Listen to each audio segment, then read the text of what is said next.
everybody, welcome back to the Glove Drop. It has been a couple of weeks. I took a little brisache from literally everything, and it seems like, damn, I walk away for a minute and everything is gone to shit. Kind of.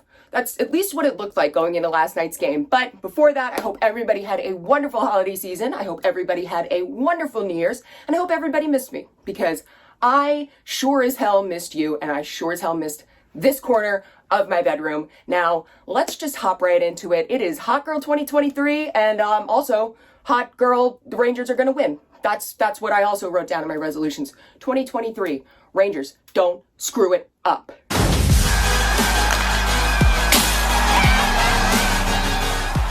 So now that all of our hellos have been said, let's just jump into last night's game. The New York Rangers go in and take on the Carolina Hurricanes. The Carolina Hurricanes are on a 17-game point streak. Nice. They're on an 11-game win streak. Dece. They're also leading the Metropolitan Division. Where are the Rangers? The Rangers are sitting pretty in that first wild card spot. That to me is frustrating on its own. I hate wild card position. That means nothing to me. Throughout the season, that wild card spot, or those top two wild card spots, that's inconsistent. It's constant revolving door of teams dropping in. It's like when NHL players are on the road. It's like the revolving door of bitches, except it's a revolving door of teams. And it's ever changing. I want to be the main bitch, meaning I want the Rangers to be in a solidified playoff position consistently, especially getting into the second half of the season. Despite the fact that the Carolina Hurricanes are, in my opinion, the reincarnation of Tampa Bay Lightning, being they're just full of old Rangers players. They're also got this other aspect to them that makes me want to throw Rod Brind'Amour through the drywall, and that's how well they play.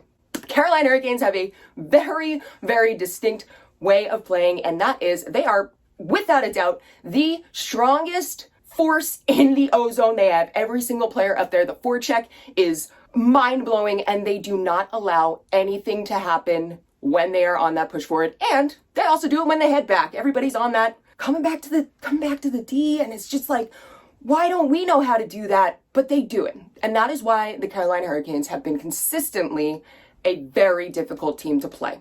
There is no opportunity for any playmaking. There's no opportunity for any dancing around with the puck, because they're going to swarm and they're going to break up plays left and right. Rangers fans, we have seen it for years, and it's incredibly frustrating. So let's just get right into it. Last night, the New York Rangers, they came in off of a great road trip. When they played the Florida Panthers, they had to go in OT, but they still got a point. However, they did get a nice win over the Tampa Bay Lightning. So 3 points on the road trip coming in, and the Carolina Hurricanes are also coming in off a win. Obviously, you don't get an 11-game win streak. Their previous game on Saturday was against the New Jersey Devils. The Devils, who have been doing well. That game went into overtime and then a shootout. They did win, but I mean, it had to go to a shootout. So there's like a little bit of something there. Another source of hope, I suppose, for me, and another deciding factor for me to come back into it at this point in time, was that the Carolina Hurricanes have a 23-year-old goalie, a very good young goalie. I respect him. I'm pretty sure, he definitely got into it with Brad Marchand and gave him a little shove. He gives him a little whack. I'm here for that. But this 23-year-old goaltender, and if you did watch last night's game, you heard Steve Valiquette bring it up as well. He is new. The kid is new. And he is trying to play one step ahead. That works. But then when you get in the NHL, it doesn't really work, because the players have just as much of a read on the goaltender as the goaltender thinks he has on the players, and it worked out last night very well. So first period, starting off, didn't look good. The first period, a lot of turnovers. Kravtsov, I'm happy that he's getting time, but there was a little bit of a mistake back on, basically in the crease, essentially. There was a turnover, and the Carolina Hurricanes take that first goal and they take the lead. And of course, if you're a stat nerd and you're looking at everything, you know, you're going to say, well, odds are Carolina's going to win. The Rangers did manage to capitalize on power plays, which is fantastic. And I know all of you people who watched the game last night, even me, a lot of those calls were iffy. Not a great call. Fact of the matter is that there was a young, new referee on the ice, and it was called very tight on both sides. So don't come at me and say, oh, the Canes were getting shitty calls and the Rangers were. It was called very tight on both sides. The Rangers just happened to be able to capitalize on those power plays. Fortunately, the New York Rangers managed to get a good enough read on this young goaltender. And two of those goals that the Rangers managed to pull off were essentially, they weren't even shots, they were passes. And because this young goaltender is one step ahead in his thinking, Mika Zibanejad on his power play goal, it was a pass. But this was passed all the way by Zibanejad. And a goaltender. But the pass never made it to the intended person, and it just went in. So because this young goaltender is thinking one step ahead, he's seeing this pass and he's anticipating the next play, but the next play never happened, and the pass literally just went 5-hole. And that sucks. That's got to be very, very frustrating for a young goaltender, but huge opportunity to learn. Shit, hell, I don't know. I could never be a goaltender in the NHL. That's stressful. Unfortunately, the first two goals, Carolina goes up, the Rangers tie it. Carolina Hurricanes, within 16 seconds, come back and take the lead again. Frustrating. Then it happens again. The New York Rangers tie it up. And before the announcers can even get out any of the words that they're trying to say, that was me holding a microphone. And the goal scored by Just Kidding, Carolina scored. But it did seem as if that second intermission, a lot of things clicked. Mental notes taken by both the coaching staff as well as the players. That was all taken and immediately put into use, and the New York Rangers managed to come out with a 5-3 win over the Carolina Hurricanes. We saw some incredible play by a lot of our top players, including Kaapo Kakko, who a lot of people were concerned about him being on this first line. Kaapo Kakko has matured in a way that I expected to see from him. A lot of people are still kind of doubting him, but him playing on that first line with Chris Kreider and Mika Zibanejad is perfect. I think that he is showing his strength, showing his playmaking ability, and he's not a selfish player. No offense at Artemi Panarin, and no offense to some of the other players. A lot of times they will hold on to the puck too long. Kaapo Kakko has the mindset of, if I can't do anything, I'm passing. He's not going to try and hold on and be the hero, and I really think that once he got a good balance on that, because a lot of times, you know, in the beginning, it just seemed like he was trying to get rid of the puck as fast as he possibly could. But now he's recognizing his opportunities, and he's also recognizing when a pass needs to be made, and he's not trying to be a hero. So Kaapo Kakko, hell yeah, you're doing great. Something else that stuck out to me last night, K'Andre Miller. A lot of times he forgets that he spent most of his hockey career as a forward, which he did. And I think that last night was a nice little confidence boost for him. He did get that goal. Eventually we'll get it back to the point. Miller had kept it in initially. That's why he was up near the net. That was a great play on his end. It's just a matter of taking advantage of your skills on the offense, but being 100% sure that you can get back and do your job on defense.